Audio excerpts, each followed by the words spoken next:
Throw out some nuggets.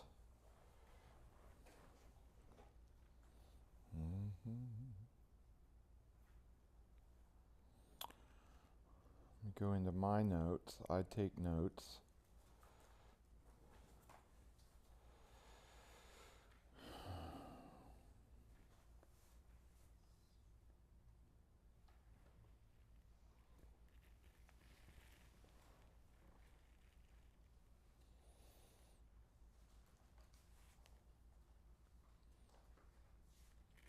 So this is from John Maxwell.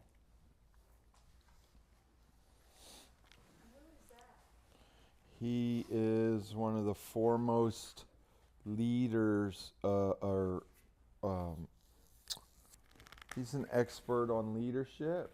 Okay. He's written 90 books. The 21 Irrefutable Laws of Leadership.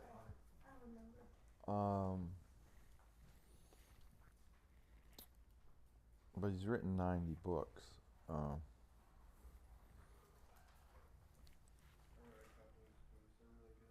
Yeah. So, leaders see more than others see. Leaders see more than others see.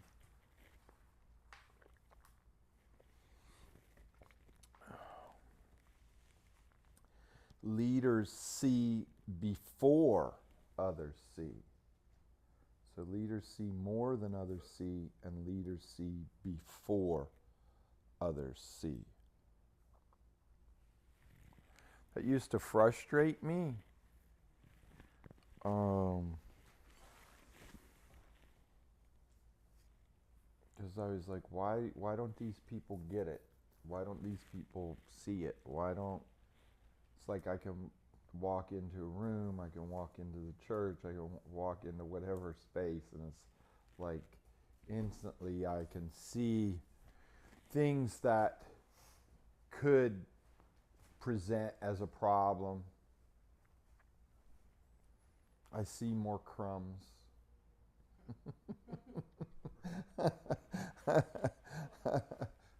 But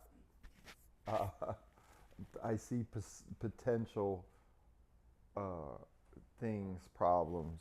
Now listen, and you know, as someone who's around the leader, we could get almost like resentful, like, man. And so then here's the other thing a leader has to do, because you see more than others see, and you see before others see. You have to, and I don't. This is, this is still a work in process in my life, but your delivery on how you point it out, because it can always seem like, man, all they do is pick at problems. And no, I'm not picking at problems. I'm just seeing them legitimately. This is an issue. 90% of the people are not going to see the issue. And so when you become the leader and you have to correct the issue or address the issue, it can always seem like you're the bearer of bad news, or you're always against, the people that don't see it. And that's where you have to instill a sense of, no, we're all on the same team. It's just kind of, this is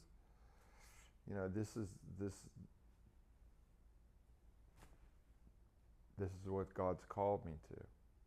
Now, I believe that everybody in this room is called to a level of leadership. You're going to have to get comfortable with seeing things that others don't see. And then it's going to be like, okay, now what do I do with it? So, for most of you, you guys haven't been in the position. One of the biggest problems that you guys will struggle with, that I see, is that God does raise you up. He does change your heart. He does do this fantastic work in you. You put away the old, you become this new, you stop doing the bad stuff, you start doing the good stuff. And now you find yourselves in position where, okay, so one of the biggest things that a leader does is so let me back up even more. Sunday, I taught on authority is, why do you get angry, or why does somebody bow up if I step to you and I step into your space, right? Like who said that was your space, right? But everybody feels like they have a space, right? Like if I step to you and I get too close to you and I come at you, kind of a certain way, you're going to be like, oh, I just felt violated, or I feel like I'm being threatened because you're stepping into my space, right? And what is that? That is, and I explained it Sunday. Why is that? Because you have a certain authority over yourself, your time, that moment, and that space. You occupy it, right? You occupy that. How do you occupy that? You just don't occupy it with a warm body. You occupy it with authority, okay? Because you have authority over yourself, okay? God, let me say this. God doesn't have authority over you only if you've surrendered that to Him. Let me say that again. God does not have authority over you only if you've surrendered it to Him. God does not take away your free will, and He does not He's not a dictator. He doesn't overpower you. So the time that you're in and the space that you're in is your space because of the authority that you carry within you. Now, as you become a leader, how far into this ball of yarn do I want to go? I'll just back up a little bit even further. Significance, okay? You can write this down. Nobody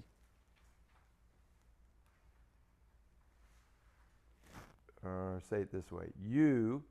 I do not determine our significance.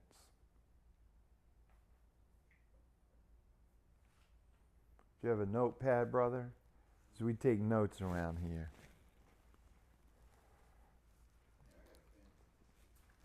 So you, an individual cannot determine their significance.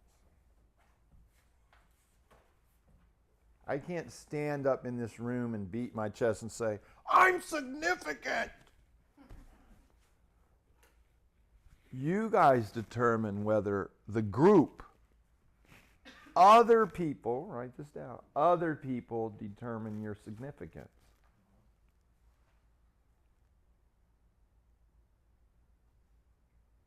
So when you understand that, then you begin to understand why Jesus would say, if you humble yourself or if you serve, service is the way to leadership. Service, humility, serving others is the way to exaltation. Right? Because the more I serve you, the more I become significant in your life. Right?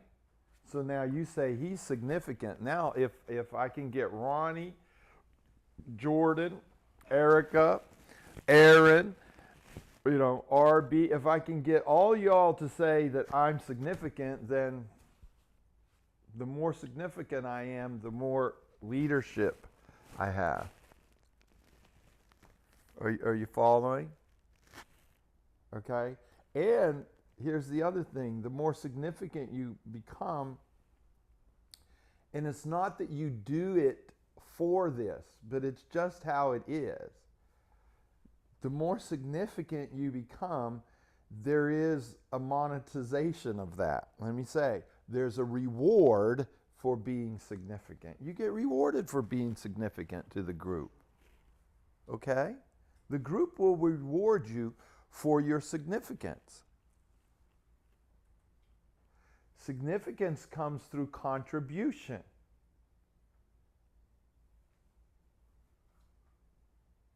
Just see how fast the person on the job contribute the least, and you won't be missed. You'll be the first fired. You'll be the first let go. Be like, we can replace them with anybody. They're not significant. We can find anybody to replace them. Get rid of them.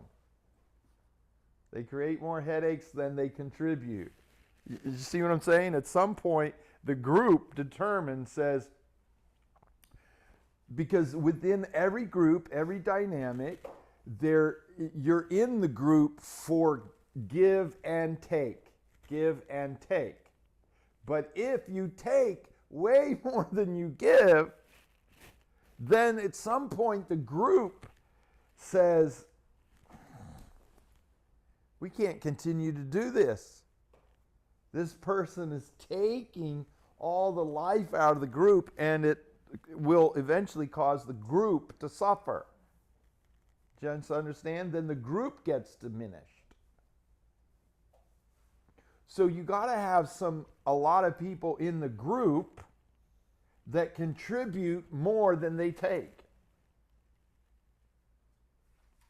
Okay? So this whole idea of what's in it for me, or I'm not doing it because I ain't getting nothing for it, you don't understand. Like, you just, you're setting yourself up to not be significant. I can go out here and find anybody who, okay, so I'll back up even a little bit more. I heard this and I was like, that is like so absolutely right. That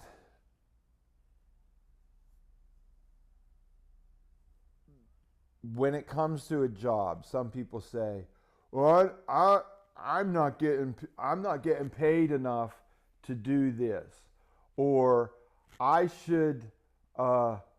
contribute way more than what I get paid.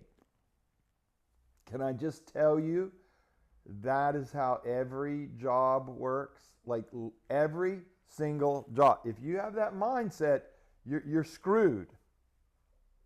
You're absolutely screwed. Because here's how a job works. Doesn't matter if you're working at Walmart, doesn't matter if you're a brain surgeon, doesn't matter if you work at NASA, doesn't matter where you work.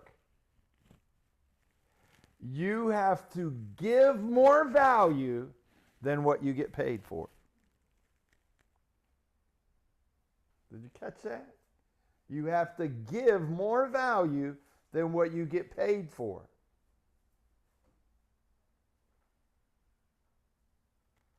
Why? Because if I don't get more value than what the coffee shop makes, close the door. What's the point? If at the end of the month there's not a profit, it's pointless. And how is profit made? Meaning that I pay you, I make an agreement to pay you a certain amount of money, but because you work and you contribute more, I make more than what I'm giving you.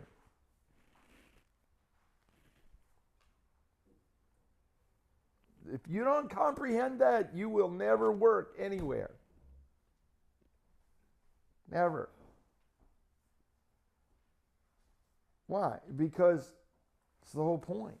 It's the reason why I hired you. I didn't hire you. I'm not creating a corporation and putting trucks on the road and doing all this just so you can get paid.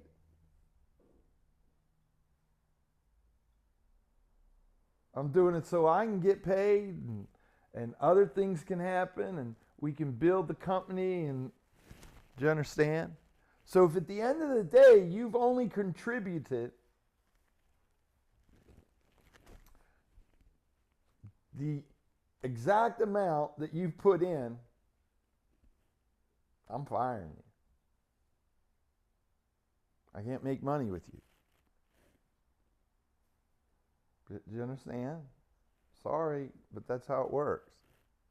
That's how it works. There's got to be, you have to make enough money to pay my stockholders. You have to make enough money to pay when the lights go out or the air conditioning breaks. You have to make enough that I have an extra 10 grand in the bank when that goes wrong.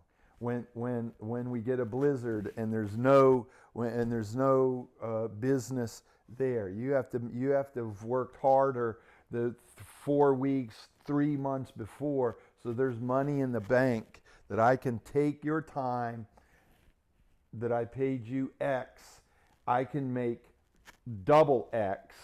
So I have money in the bank when the air conditioning breaks, when there's no customers coming in because we're in the middle of a hurricane.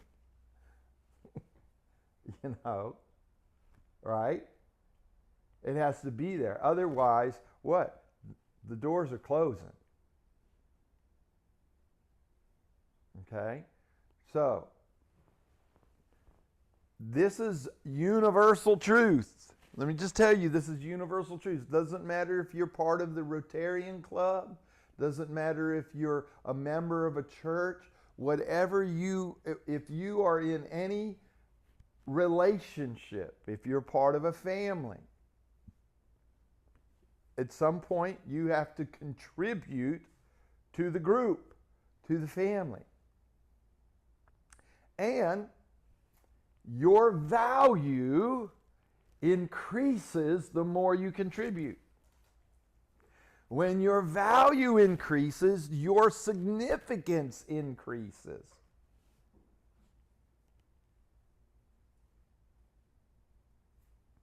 When your significance increases, you get rewarded for that.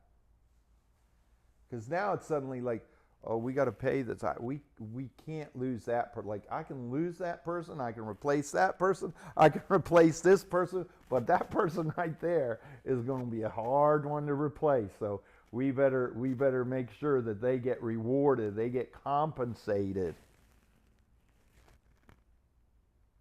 All right? These are universal truths. Okay? So you will get rewarded. So now we break it back down. When Jesus tells us to, if you are the servant of all, you'll be great. Now you see how it works? The more I serve, the more I pour in, even if it's a company, even if it's a secular company, the more, if I'm the first one there, the last one to leave, and I outwork everybody else there, the group, the organization, the structure, whatever I'm serving, they're going to be like, we can't lose this person. Now, if you're that way in your home,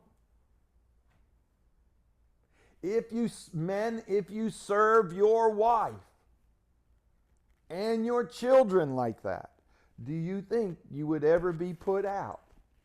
Do you think your children or your wife would ever be like, get rid of him? No, absolutely not. They'd be like, this man serves his family. This man lays down his life for this family. This man serves me.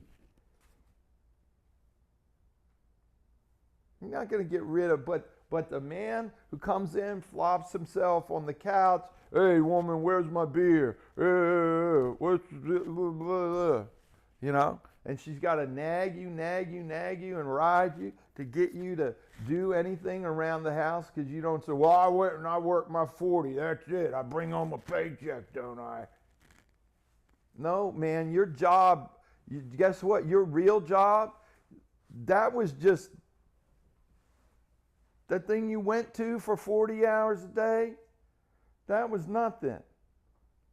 Your real job starts when you turn the doorknob on your home and you step into in front of your wife and kids. That's where your job starts.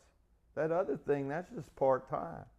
Your full-time job, your real job, your full-time job is being a priest, a king, a father, a provider, a protector, a playmate, a lover. Listen, all of that's work. It's service. And when you do that, ain't no woman going to put you out. You ain't never going to get a divorce. Same way with the women. Like, you serve this guy, love this guy, lay down your life for him. There's not going to be no stepping out. There's not going to be any of that. Why? Because you're the most significant thing in their life. Why? Because you've served your way to significance. If I have any significance in this community, it's that reason. I'm the one out here doing the things that no one else wants to do. I'm working with people that a lot of people don't want to work with. I'm doing it whether it's rain or shine, whether I get paid or I don't get paid. We had interns from Virginia State come over, young people, and I went around the room. These were seniors about to graduate college. Most of them were in their major was criminal justice. They were criminal justice majors. Some of them were going to become probation officers. The one girl, she wanted to be a judge. She was going to continue her education and get a law degree and, all this and that. And I went around the room. There was like 5 or 6 of them. I went around the room and I said, okay, what did you study and what are you hoping to pursue after you graduate college? Well, what's your next step and blah, blah. And the one girl who said, I want to be a judge. And I said, well, okay, so let me explain how regenesis works. Is because I said, you're going to be working around here and you're going to be in the office and you're going to be filing papers and you're going to be, working with our program people and stuff like that and seeing how all this runs, and you're gonna think that you have, some of it's maybe not going to line up with your college education or you don't have an understanding. One of the biggest things is you'll see men and women working and they're, quote, not getting paid, and then you'll have other people, hit you up and talk to you about, complaints or whatever. I said, so imagine you want to be a probation officer and you go for the job interview, or you want to be the judge, right? And so you stand in front of the panelists and they're interviewing for your job, and this is like your 3rd interview, so you're right. You're right to about to be hired because you've already been through 2 other interviews, and now it's coming down. This is the final interview, and it's all going good. In fact, it's going so well in your job interview that at the end of it, the lead interviewer, he says, well, okay, Brenda, it sounds like you're exactly the kind of person we're looking for. We will hire you. You're hired. You've got the job, and you're like all excited and everything. And then they say, there's one caveat, and because I know probably the next question is, what's my salary going to be, or how much am I getting paid? And I said, so Brenda, here's the only thing. You've absolutely got the job, 100% qualified. In fact, you may be overqualified. You're so awesome. Now, when it comes to your salary, um, we will pay you, $75,000 a year.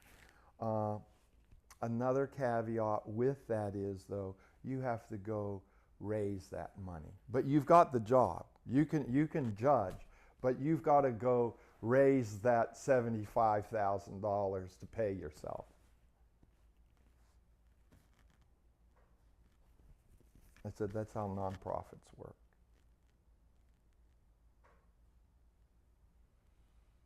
There ain't no one out here stroking you like like you think you're going to get a job, and where you think this money comes from? Out of thin air? You have to create that.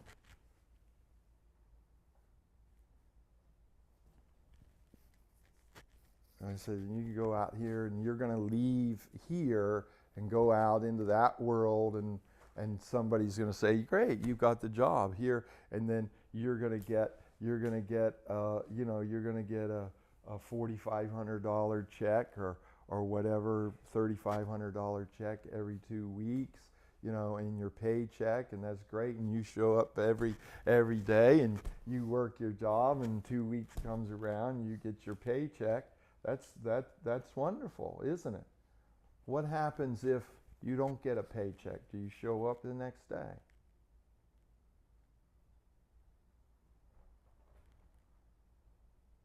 What if the money's not there?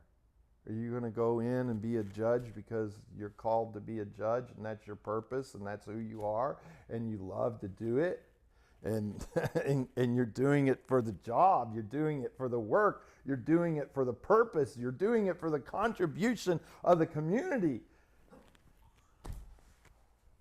whether you get paid or not? Well, no, I got to get paid. Okay, well, you can get paid. Just go create it. Go create your paycheck. Go ahead. Get people to see your value and contribute to your judgeship. Go pick up someone's old toaster and convert it into $5. Listen, you can get paid as a judge. You can get paid as a judge. Go. I'll give you a couple tips and a couple clues of how you can do it. Go create a thrift store. Right. Well, if I run a thrift store, I'm not going to have time to be a judge. I don't know. Figure it out. You gotta get yourself paid. You pay yourself. I said, that's nonprofit. That's what you stepped in. Wrap your head around it. That's what we do here every day. I sit around tables with people that I know. I'm in the same room with them, but I know that, guess what? If tomorrow some fairy godmother, Uncle Sam, city, municipality, state government didn't stroke them a check, they wouldn't be sitting at the table next time.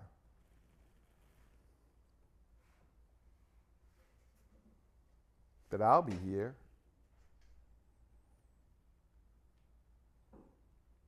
Because I'm the probation officer. I'm the drug counselor that makes my own money. I create my own paycheck. I pay for all of the facilities myself. There's no state government. Well, let's just build a new. The office I sit in, I created the money to pay for that office. The state's not going to stroke a check to pay for the rent on that building. You think that any of these counselors, any of these probation officers, any of them ever think about the building they walk into? Whether or not that their office chair is, where did that office chair come from? Where did the money? Well, it's mine. It's the state. It's my job. It's my job. They have to give it to me. They or they?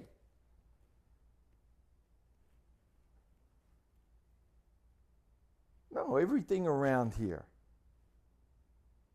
was created. out of nothing.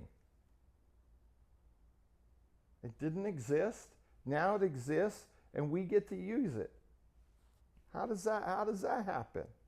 It's because somebody, a bunch of people, a lot of people along the way, guess what? Contributed, double, triple, quadruple, 100 times what they're taking out, they poured in. You understand? This house wasn't bought by the state. Taxpayers didn't buy this. I bought it. I bought it with my own credit, my own money, this house that we're sitting in here today.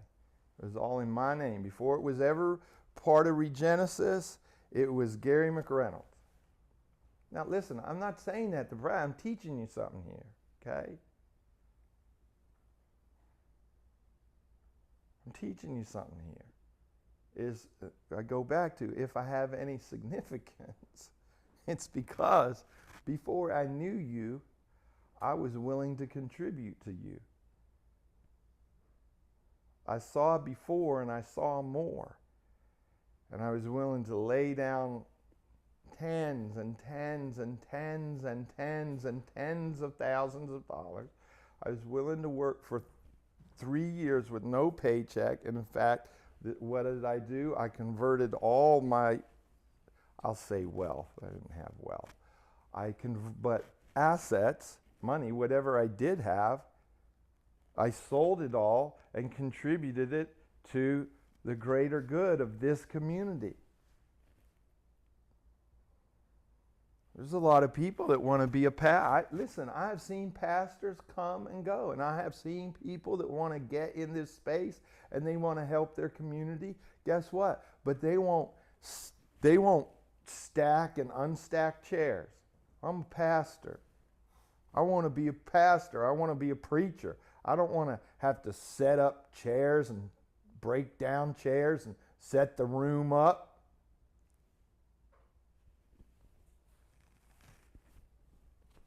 I don't want to have to work in a thrift store, 6 days a week, and then we used to be open on Sunday, y'all.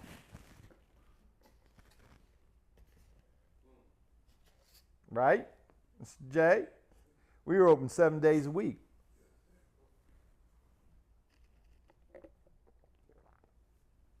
Church was on Saturday night.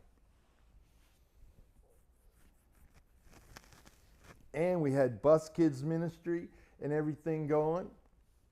Had the stores open. Church on Saturday night after everybody got off work. And the stores were open on Sunday too.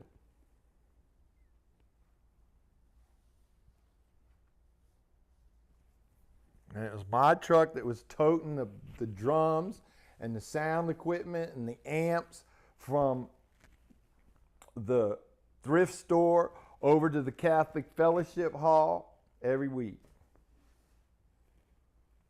Set up the drums, set up the microphone, set up the PA system, set up the sound. We're having church. Set up the tables. Because when we had church on Saturday night here, we had we served food afterwards, and you know what happens when you put out milk, all the cats come.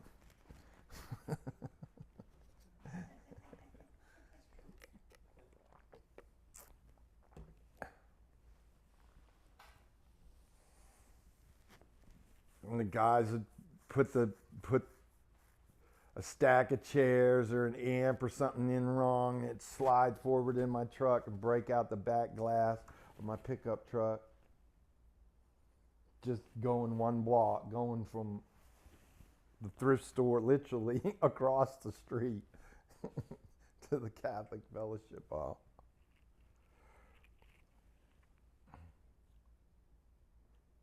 I'm just saying, if I sit on the board or I get invited to the trauma summit or the health department asks me to come or the school asks me to come and speak at their whatever, because of that. It's because I've been here 16 years and I've never asked them for a dime. This community has never had to pay me to be here. The men's shelter, Salvation Army men's shelter, gone. The women's shelter, gone. You know why? You know why they don't exist anymore? Pathways, just about gone.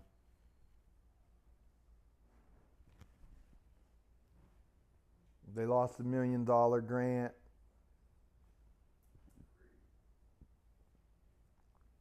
Gone. Why? Because if those people don't get their paycheck, they're moving somewhere where they can get paid. I remember meeting you've been here 16 years, you get to, oh, this is the new director of the women's shelter. I just want to introduce myself. My name is Dr. Mrs. Cassandra whatever, Pulls up in her BMW and she's got her doctorate degree, And she came down here from Alexandria or the DC area, metro area. She had run some shelters and stuff up there, and now she's coming down to run the women's shelters down here. You think she's around anymore? No. As soon as she didn't get paid for her doctorate, and as soon as she couldn't pay for her BMW, as soon as the money dried up, you think she cared about a women's shelter in Petersburg? You think she cared about the homeless women in Petersburg? More than getting a paycheck? No. You think the people at the front desk of the Salvation Army homeless shelter that run that, and the counselor that shows up and everything, you think they care about the guys in the shelter more than they care about getting their paycheck? Because as soon as the United Way or the city or whatever stopped paying, you think that they showed up for work the next day? No.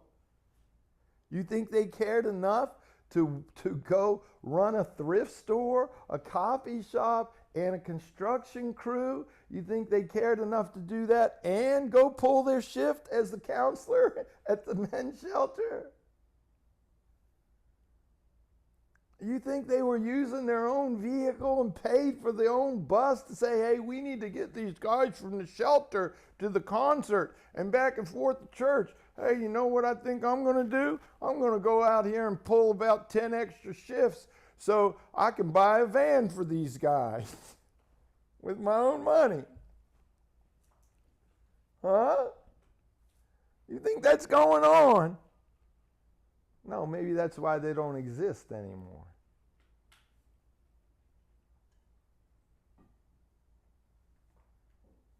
Because as much as these people say they want to do good,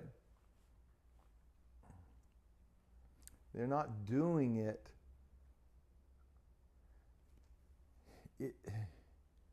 If the compensation, if they don't feel like they're being compensated, they're not receiving as much benefit as they're giving out, then they stop giving out. And they turn their back on what they say was, we love these people. I can't help myself. I got to serve these people. It's my calling in life, really. It seems like it's your calling in life to get paid. That's what I was trying to tell these interns. Like, people around here, we feel like we're so into this that we're willing to go out here and make double, triple, 3 times the amount and work and only take very little so that others can have. Who are the others? Somebody I don't even know. Like somebody 2 years from now that I haven't even met that's going to need this group and going to need these facilities. So I got to go out and bust my ass 5 times, and I have to put in 5, 10 times the amount. You know why? Because there's going to be 10 people that come in here that can't contribute. Can't. They're going to be DT. They're going to be detoxing. They're going to have the shakes. They're going to have, you know, all of these health issues. They just can't contribute. So you know what? The ones that are strong have to contribute 10 times what they ever receive back. And we know that going in. We absolutely know that going in. You know, and you know, if and my point to that is I hope you all appreciate that. Now, when you see that, when anybody gets that level of commitment, you're not working for $1. You're working because it is if you want to go all the way back, you're working for the purpose of Genesis, for what you were created for. Because what did we learn? What did we learn? That God created man not to love him, not to worship him. God created man to dominate. But to dominate in a certain space and to dominate in a certain time and a certain space. And when you find out what that time and space is, you pour your life into it. You then say, I need to be fruitful and multiply in this space. Well, fruitfulness, I mean, you know why you bear fruit, and the more fruit you bear, it's not for you. I mean, again, we'll go back to the whole purpose. Everything in the universe God created to create more than what it consumes.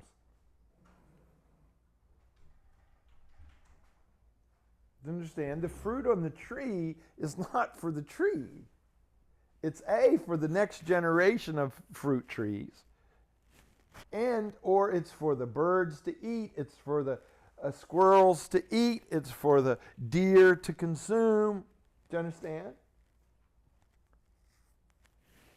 It's shade for the grass, it's all of this and that. It contributes more than it consumes. The universe understands that. Everything has this purpose.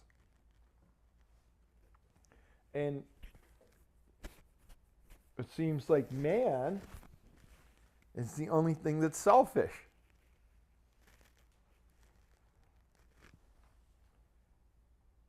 We're the only ones that look and go, well, I'm not, unless I get, it's like we're always trying to get more than we give. Like, I'm just going to do the bare minimum and collect my check.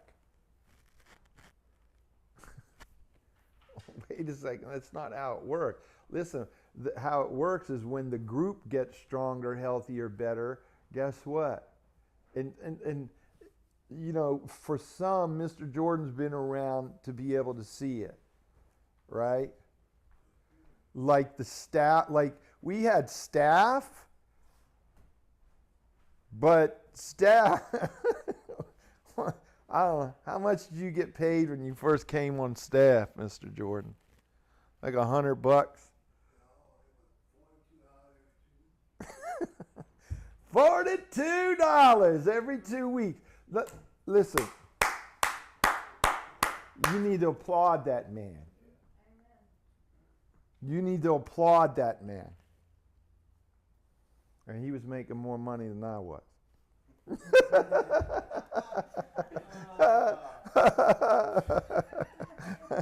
He was. I was selling, these cars that you see around. Now, like, my God, Pastor's got a freaking car lot going on here. Yeah, I had that then, but I was selling them all. They were selling them all. Why? To give him his $42. So Mr. Jordan could have his $42. That's crazy, isn't it? But that's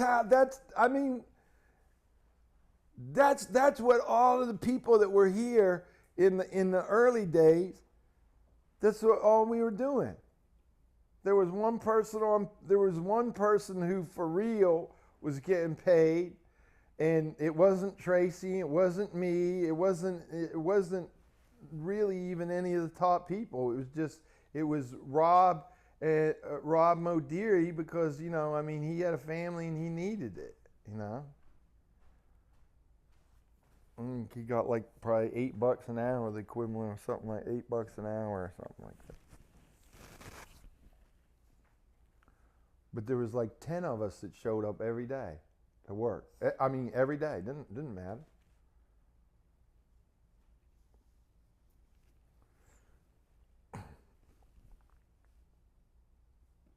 What? For significance.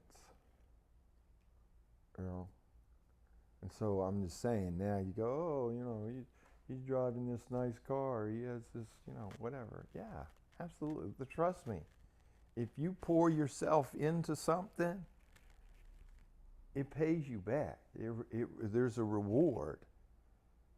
There's a reward. And this is a business truth. Like, if you start a business and you expect to get paid by that business, like really anything significant, you got it all wrong. If you want to have a healthy business, you're for the first 3 years, you're gonna reinvest in the health of that business.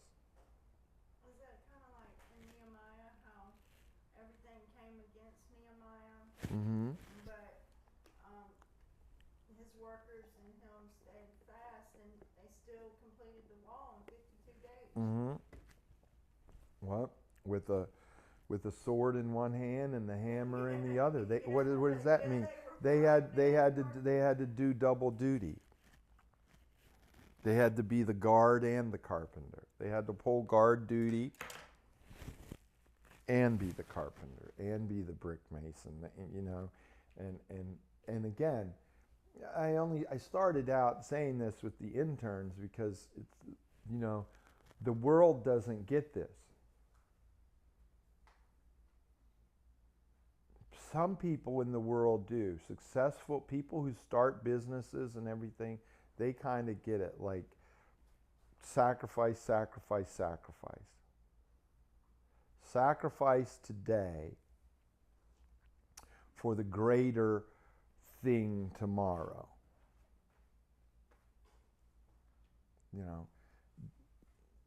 Listen, this is exactly what Jesus did. It said, for the joy that was set before him, out in front of him, he endured the suffering of the cross, the heinous debauchery of crucifixion. It said, for the joy that was out ahead of him. He sacrificed today. He took the beating today for the better thing tomorrow. This is how you have to live your life. When you get in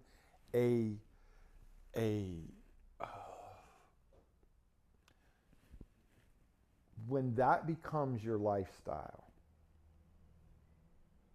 See, addiction is me, myself, and I right now, today. I want, I feel, I think. Now. Today. And the way of the cross, Jesus said, if any man want to follow after me, let him take up his cross. Okay, so take up your cross. The words, they're self-explanatory. They're visionary. You should be able to envision this. And this is why I said, I don't see why roommates who call themselves Christians can even fight with one another. It's like, how can you call yourself a Christian and fight with your roommate? Because the word, you're not even worthy of bearing the name of Christian. Let's be real. This is hard. I'll retract. I'll ease up here in a second. But if you're really just looking at it just straight up, or anything we complain about, it's like, do you understand? The picture is you, Jesus says, listen, if you want to have the name Christian, there's a cross right there. Pick it up. Start walking with it. Okay, now, where are you walking to with that? You're walking to your death. You're walking to nails in your hands, nails in your feet, crown of thorns on your head, being whipped, and your body being filleted open to the bone, to be stretched out by your haters, who you've done nothing but help them, you've blessed them, you've loved them, you've healed their kids, you've healed their family. They're going to rip you open, pull out your beard, pluck out your eyebrows, punch you in the face, strip you naked.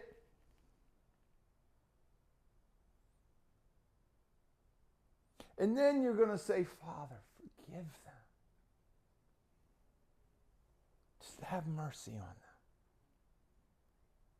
God, don't hold it against them. See that cross in the corner? Pick it up and follow me. Well, where do you think you're walking to? Following him. You're following him to that. Consciously, intentionally, deliberately.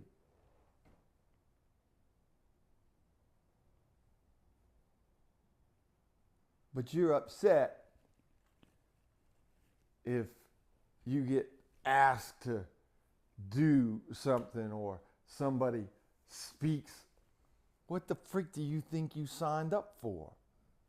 He told you you're picking up a cross and you're following him somewhere.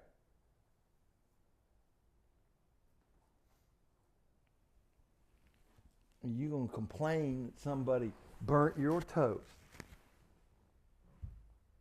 You're fighting over burnt toast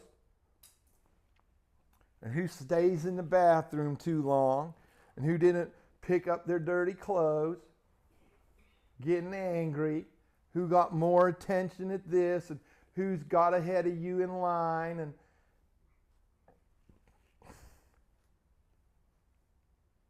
you call yourself a Christian? I don't even think you've picked up the cross yet. You do understand the cross is the symbol of Christianity. My God, how stupid are we? We think we can bear the name Christian? The cross is the symbol of Christianity. What do you think? It's a pretty little necklace? Huh? You think the cross is a pretty piece of jewelry you wear around your neck? It's suffering on the behalf of others. It's suffering when you've done nothing wrong. It's willingly putting yourself out there. It's willingly saying, hey, if anybody's going to get the short end of the stick here, I volunteer for it.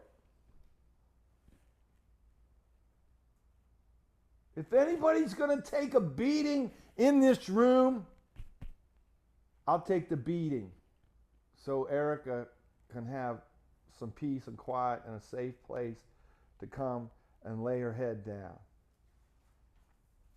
Well, who's going to pay for it? I'll pay for it. If I have to work extra, if I have to do this and not get paid, if I have to sell my other houses and properties and cars or whatever, I'll do it. I'll do it. Is there anybody else? Crickets.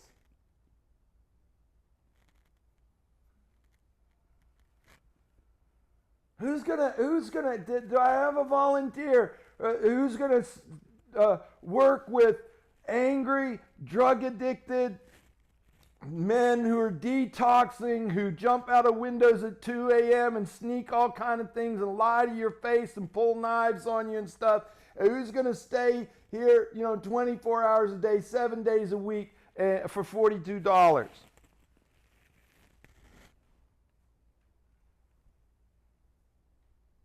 No takers? And somewhere in the back,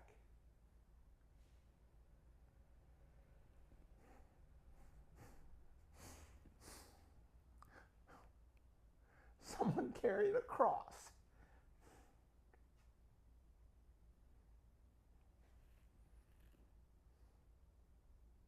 I'll do it.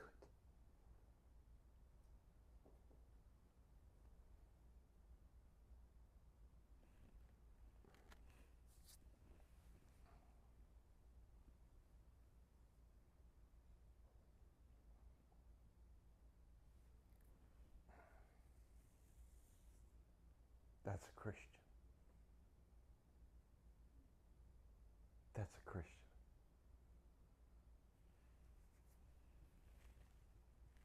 That's significant.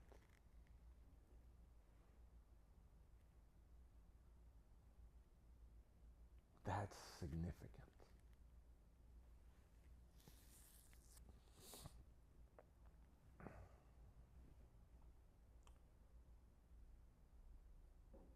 And when people see that, I was just in a conversation,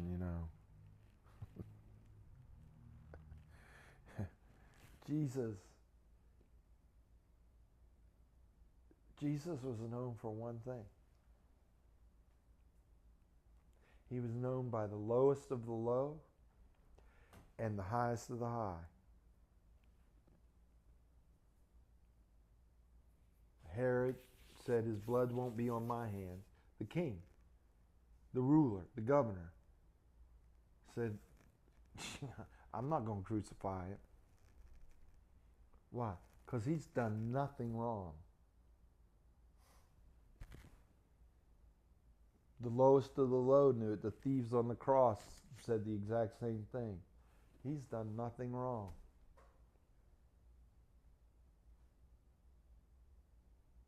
And yet, there he hung. There he hung.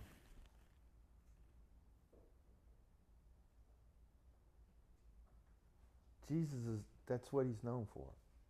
I mean, I don't know how we can get it confused. That we think Christianity, if you he was known for one thing. Christ was known for the cross. Period. There were other prophets, there were other teachers, there were other healers. But there was only one who had done nothing wrong and was willing to hang on the cross. Not Jeremiah, not Isaiah, not Elijah, not Moses.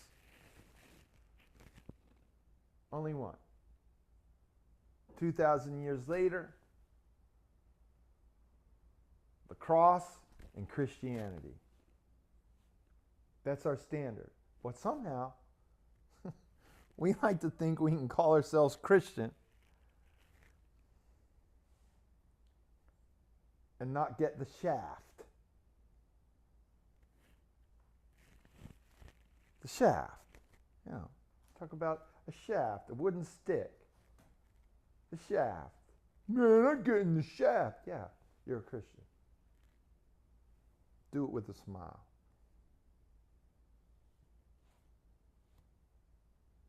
You want to understand the ministry? Yeah. Just imagine yourself each day you wake up, go into your closet, pull out your cross, lay it on the floor, and crawl on it. Because that's what you're going to have to do today. You're going to have to serve others. You're not doing it for any pay. You're not doing it for any reward. You're not doing it for any other reason. You're going to do it whether anybody shows up, whether they don't show up, whether they smile, whether it's a good day, whether it's a bad day. It's like, what? What is that? Oh, that's my cross. I get the shaft. What? Yeah, the shaft. What's the shaft made out of? It's made out of wood.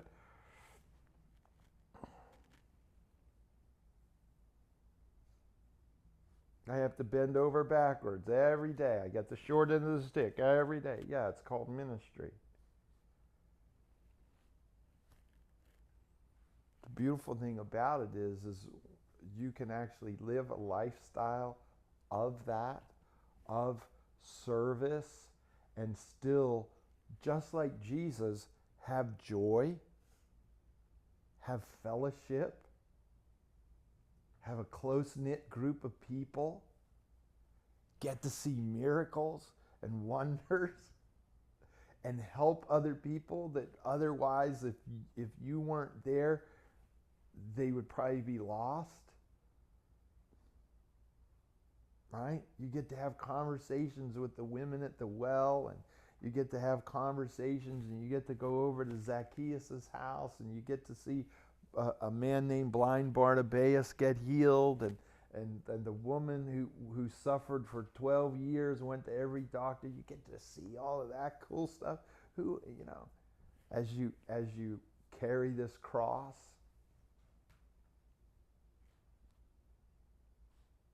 as you build something for somebody that you don't even know, it's cool. I had a conversation with my daughter's boyfriend, and it was probably 6:30 in the evening. Not yesterday, the day before yesterday, when the rain started coming in, and it had just let up enough, and had gone to Home Depot, and I got the wisteria plants and the begonia plants and the honeysuckle, crimson honeysuckle, to crawl up that trellis. And I was trying to tell him at 6:30, after I got it all planted, in the drizzling rain and everything. And as I was thinking, people are going to come here, and I think Mr. Jordan alludes to this sometimes now, even because he's been around long enough to see this journey. But I was trying to tell my daughter's boyfriend, I said, listen, I said,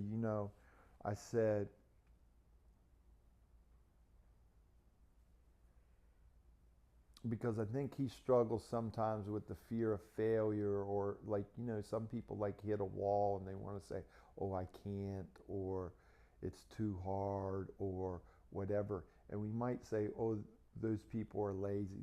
No, they're not lazy. They don't have a conquering spirit.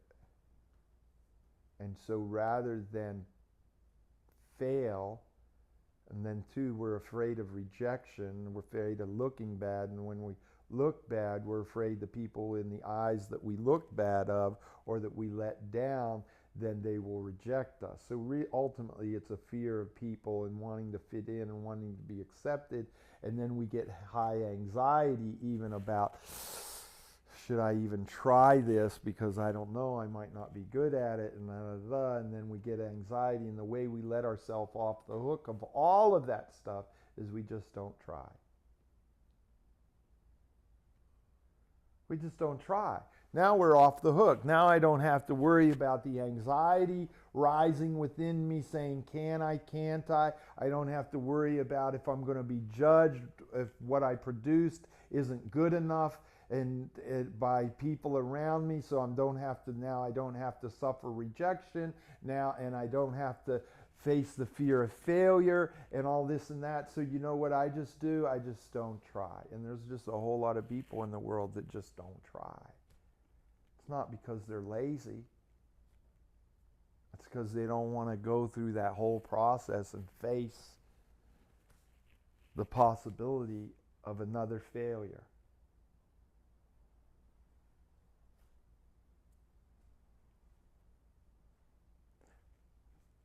So anyways, this is kind of what I was alluding with to him. And the coffee shop had closed, and you know, everybody had gone, and it was just, you know, my daughter and him and me were just, you know, there. It's 5 o'clock, it's 6 o'clock, it's 6:30, and I said, you know, listen, next year, 2 years from now, probably just next year, next spring and fall, I said that those vines are going to be all up over that pergola, all up over that, and it's going to be this really cool green, shady, flowery thing. And I said, and there's going to be people out there, and it's going to be another little cozy wow factor, and people are going to be wanting to sit out there and take pictures and selfies, and ooh, man, I just feel this is great. And I said, but you will have been here on a day when they're forecasting a hurricane and just saw that there was just this 60-year-old man digging in the dirt after everybody had left, sitting in the rain, planting this. I said, stuff like this just doesn't happen. Other people will see it, but it's just a person who's willing to grind something out, maybe do what others don't want to do, hang around a little bit longer, unnoticed. I said, but you will have been here on this day. And it's insignificant. It's a plant, it's a vine, it's a whatever. But I was trying to get through to him that that's how all of life is. That's how all of life is. Success is not an accident. When you have something that ends up being nicer than everybody else, no, it was because on a rainy day when no one else was there, after everybody had gone home, you stayed to make it a little bit more extra special. And so later, when people actually see you see the extra special beforehand, right? Leaders see before and leaders see more. I already see the people out there taking pictures and going, oh my goodness, oh, it smells so wonderful. If you stepped out here and smelled this, the honeysuckle and the wisteria, wow, man, just get a picture of me here. I already see it. But it was because I went and I dug in the dirt. And it's also, oh, by the way, it was because I went and I drove around and everything I bought was half price too. I just didn't throw a check to some contractor, landscaper, and go, oh, how much? Oh, $1,000. Okay, go ahead. Here. No, it was $133 and a 60-year-old man digging in the dirt in a hurricane. That's how it happened. I got it done for 10 cents on the dollar. Seriously. And other people are going to come by later and see the wonder of it and see the coolness of it and everything, and that's how it happens, y'all. I'm just saying, that's how you build your life. This is how you make your life beautiful. It's not a mistake. It's not because I'm lucky. It's not because I'm special or anything. It's just because I'm not afraid of failure. I'm not afraid of what people are going to think. Why? Because that's all part of the cross. Like, you do understand that, right? Like, you're not going to take up your cross if you're afraid of being naked. If you're afraid of being exposed, kind of hard to take up your cross.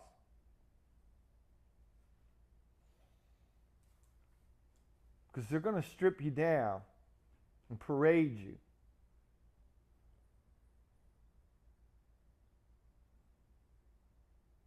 And then the haters are going to take shots at you.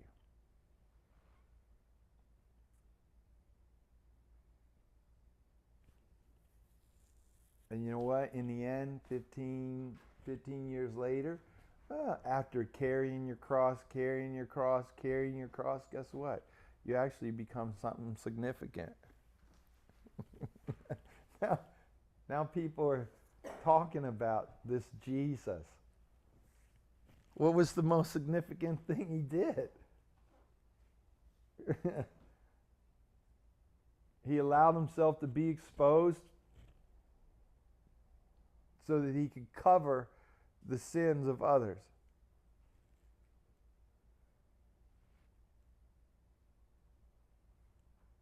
I'll take the shots. I'll take the hits. I'll stand up in court for this one. I'll create a space big enough to where if I sign my name on a letter and it's handed to a judge and it bears Regenesis' name, that they'll have mercy on you. Well, you think that happened? It's just like, oh, Gary McReynolds? Oh, he's this magical, wonderful mystery man of mystery. Absolutely. Absolutely not. Like, that's just year after year after year after year after year after year after year after year after year of building up that name. And again, I'm not, and that name's nothing special. What's special is the fact that someone showed up every day. Didn't stop. You know what I'm saying? I mean, anybody can go out and create a letterhead. Hey, we're the latest, the fancy rehabilitation, whatever. Create your acronym. Hope, HARP, DARE, MAD, whatever it stands for, right? These letters stand for, whatever. And we've created an organization. Go ahead, create your letterhead, sign your name on it, executive director or whatever, and send it off. I can guarantee you that. What is this? What do they do? How long have they been around? Does anybody know these people? No, but they got a cool letterhead. And someone signed their name down here as some director. No. It's year after year after year after year after year after year after this rehabilitation center came and this rehabilitation center left. This in-home counselor, you know that in-home counseling was the thing. There's a point for 2 years where the money was flowing. You know what's the next thing on it? Oh, peer recovery, we're going to do this. Yeah, for a couple years. And when Medicaid and the government stop signing the checks? You know, where all these peer recovery specialists and these people that have these rehabilitation centers, you know where they're going to be? No more. No more. You know why? Because they ain't getting paid. Government's not paying them anymore. Because you think they're going to work double duty? You think they're going to go out and earn their paycheck? No, they're only going to collect a paycheck. As long as they get a paycheck, they'll show up. But if they ever had to go out and earn their paycheck and do their good works and be a counselor, they wouldn't do it. And so I'm just telling you right now, I'm telling you, okay? Mark my words. I'm prophesying with my eyes open. All these centers that do this outpatient peer counseling, maybe another year, maybe two. Why? Because the people that supply that money will figure out another thing that they want to give their money to. Because some taxpayer, some other lobbyist group will come and go, we need to allocate money to this. Oh, well, where are we going to get it from? Well, pull it from over here. That doesn't seem to work anyways. Or this. Or you know what, our people over here, new science shows that you could need to have blah, blah, blah, and you can add blah, blah, blah, blah, but then you have to have these other standard certificates and regulations to do it. Okay, well, you know who does that? We meet that criteria. Anthem and Blue Shield can do it. Who do you think's going to get the money? Blue Cross Blue Shield or some little freaking recovery center that's billing for drug treatment, peer counseling? I give it about 2 years. All these places will close their doors. And we were like, well, what happened? And all these people even doing peer recovery, you know what? They ain't going to be doing peer recovery. You know what's sad about that is they should be. Because they still should be going to group. Like, it doesn't cost money to have a group in your home and mentor people and love on people and everything, but they won't because they're only doing it because they're getting paid. But if they had to go work a 40-hour workday in the plant at Boar's Head plucking chickens all day and then come home and do peer recovery group, let's see how many of them are motivated. Their motivation comes from their paycheck. And as soon as the paycheck's not there, they lose the motivation. I'm just saying, if you're a Christian, you've been told what lies ahead. A cross, a sacrifice. You create a lifestyle of sacrifice for others. God, others, then yourself. That's how it goes. God, others, yourself. The 10 Commandments, you know what that's all about? God, others. All 10 of them.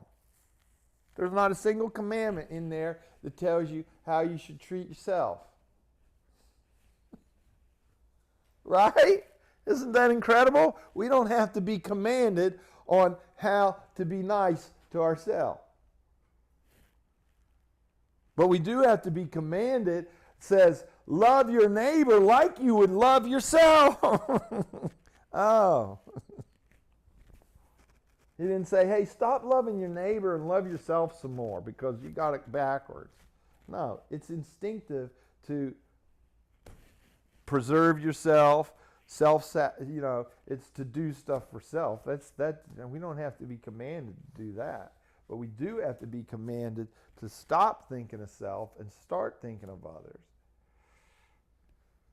I don't know how I got on all this stuff. Significance. Trying to teach you about leadership. trying to think, but I'm just saying there's a reward.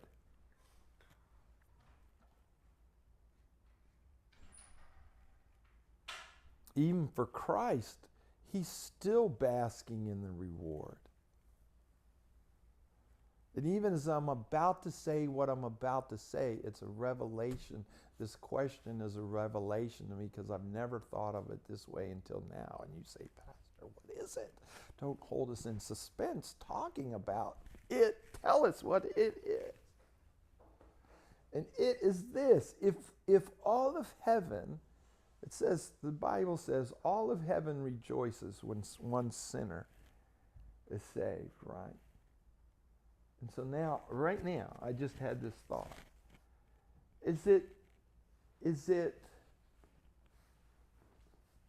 Are they celebrating for the sinner? Or are they celebrating for Jesus? Because I always thought the celebration was for the sinner. Yay! We got another one. Right? Is that kind of how you guys thought of it? I've always thought of it that way. Like for that individual. But as I'm sitting here right now, I think I'm having a revelation that maybe actually the celebration is for Christ. It was your blood that was spilled. You made the sacrifice. Praise Jesus, you made this possible.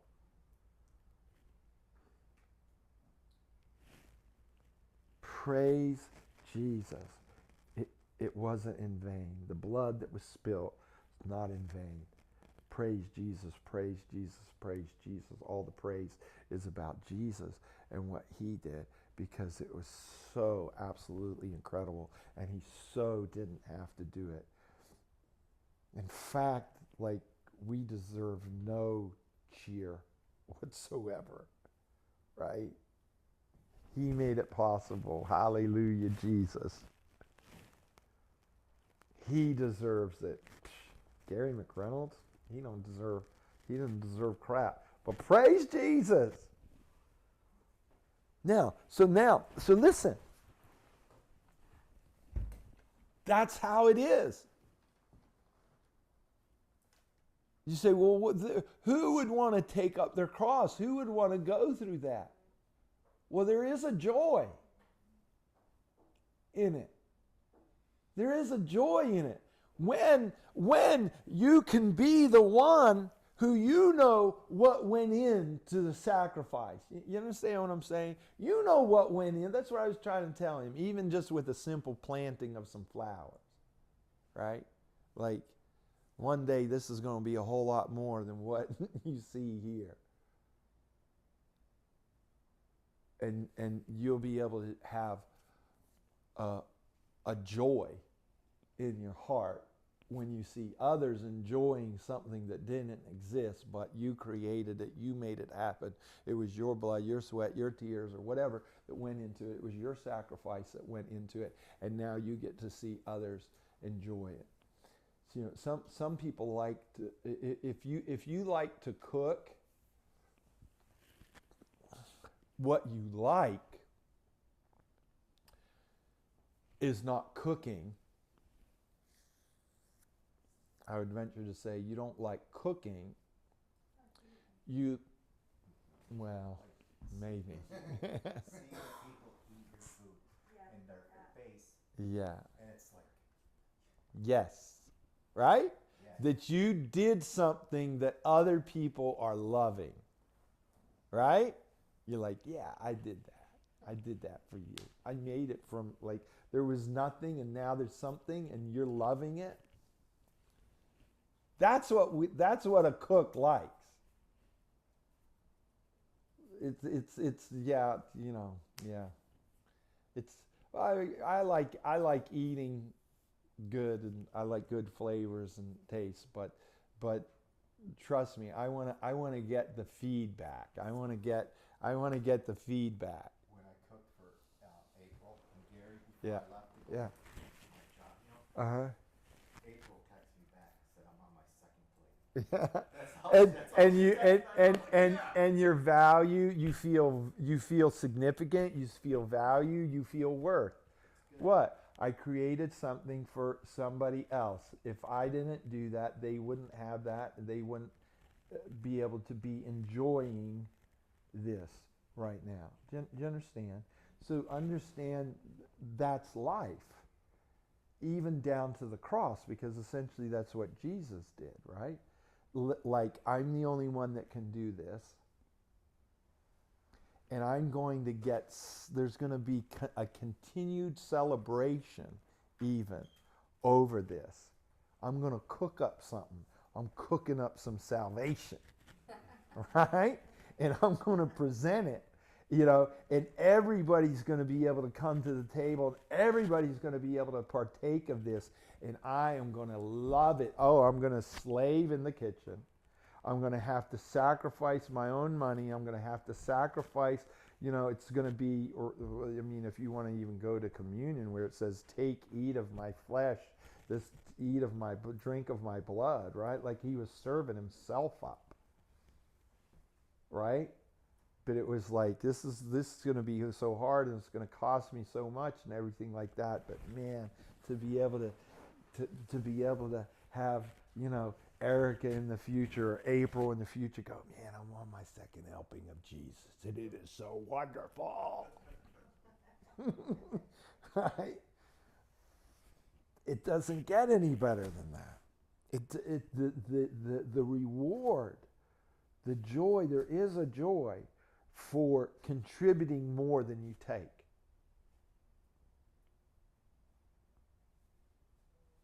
There is a joy when you know that you're giving to something bigger than yourself, when you're laying your life down for something bigger than yourself. Because self is so finite. Self is so short. Self is so, right? And it's not even there is a part of us, yes, the sin nature, when the devil came in, he perverted us into to elevating self. But that's not how we were created. There's also this other part of us that wants to have children, that wants to leave a legacy, that wants to improve our surroundings, that wants to put a smile on other people's face, that want to interact and live in an environment and leave a place better than the way we found it. And it just creates this, right, this symbiotic, there's a joy in giving. And we know this.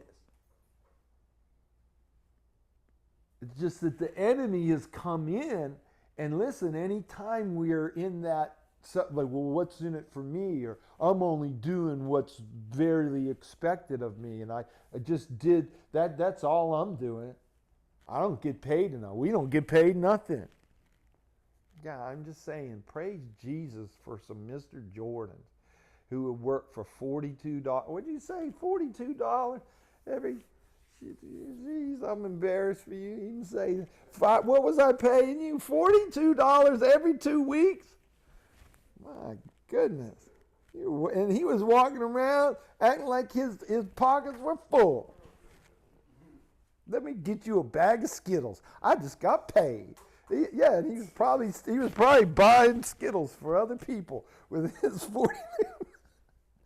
$42, $21 a week.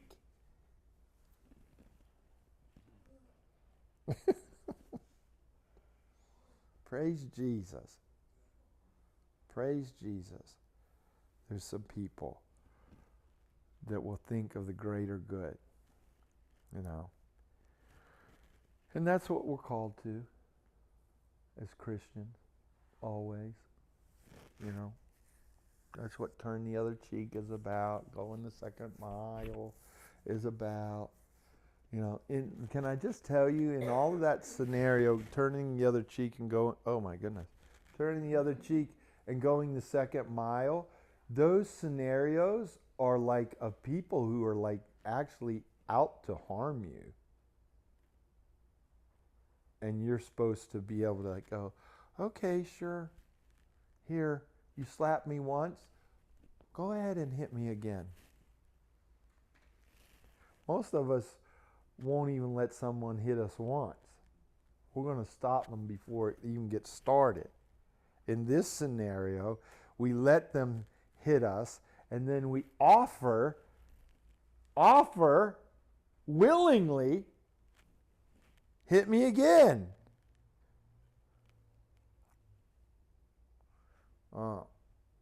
But the cook burnt my toast, and I'm angry. Come on. Come on, Christian. You need to pull your cross out of your closet and climb on it and follow Christ. Amen. All right. My goodness. I can talk a long time, can't I?